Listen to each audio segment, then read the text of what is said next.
I'm Jake Vedder, and this is On the Farm.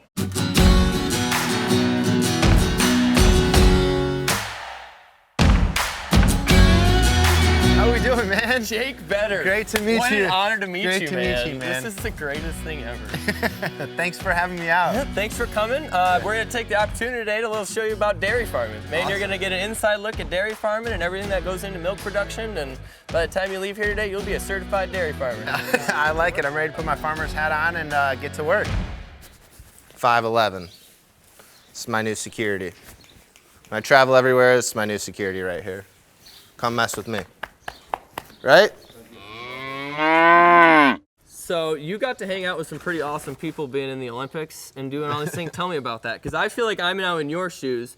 That I have like a superstar hanging out at the farm. I'm hanging out. This is the coolest day of my whole like in the whole wide world. And I feel like that was probably something similar that you went through when all of a sudden you're on the big stage with the big folks.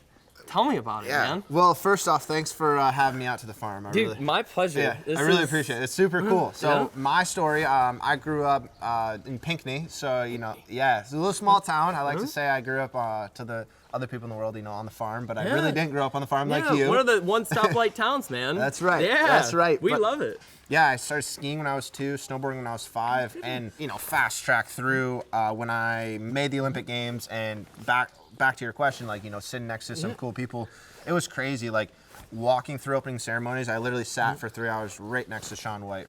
That was like, all right, man, you're here, and it's like right next to these same people. Rubbing shoulders with all the just the people that you grew up watching, that like Shaun White is a pioneer of the pipe. Yeah, and it was like that he was a name that I saw forever and ever and ever, and then all of a sudden 2022 comes around and there's this local boy. And you're like, this is so cool. Yeah, thank you. Yeah. Yeah, just Jake and David meeting.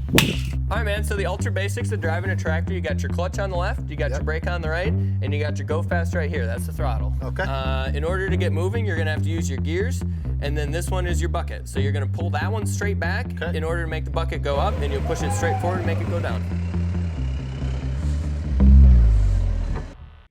Second interview, take 1. Boom, we're on. You got all these animals out here, and obviously you got 700 acres of farming.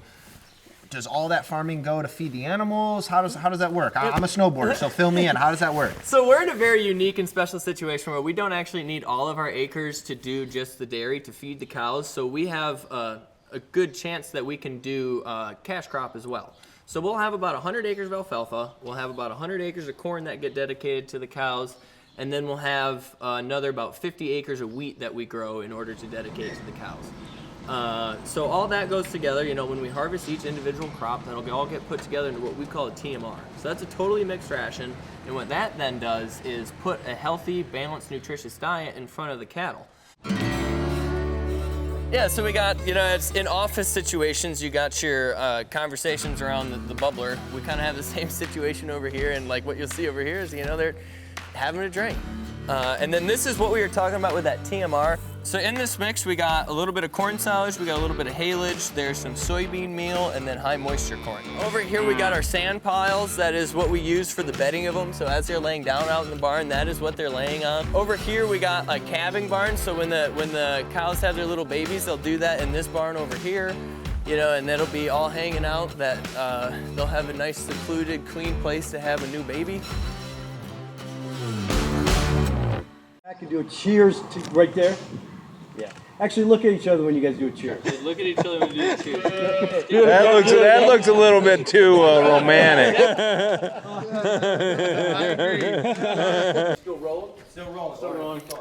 Cool, man. So tell me about the places that you go for training for the Olympics. Of being all around. What are the things that you have to do to acquire the proper nutrition? While you're competing, to be able to maintain your correct diet? Yeah, that's a really good question too. As an athlete, it's so important, and it's actually when you're on the road, it's so much harder to be able to get those one-stop shop nutrition items. So obviously, when I'm going to the local grocery store, I'm looking for that chocolate milk or even white milk. Chocolate's my favorite, but you know, you're really looking for that one-stop shop for nutrition. So there's some athletes that limit themselves on, you know, there's such a strict diet now, but then when they travel, they can't find all those special foods. So milk is that one item also that's a one-stop shop. It's got the nutrition and it's everywhere. You can find it everywhere. Little taste of home. That's right. Yeah. That's right. Helps keep you grounded. But not like Krafft Farms. I mean, come on. Well, come you on. know, there's only one Krafft Farms. Yeah, that's right. That's right. All right, Jake, I appreciate you coming out to the farm, man. It has been an absolute pleasure showing you around, and you know, you're not too far away, so hit me up and we'll go hit the slopes one day. Absolutely, man. Come on down. Thanks for the tour today, and I can't wait to get you guys out on some snowboards. Let's go. All right, brother, let's See get you it. guys.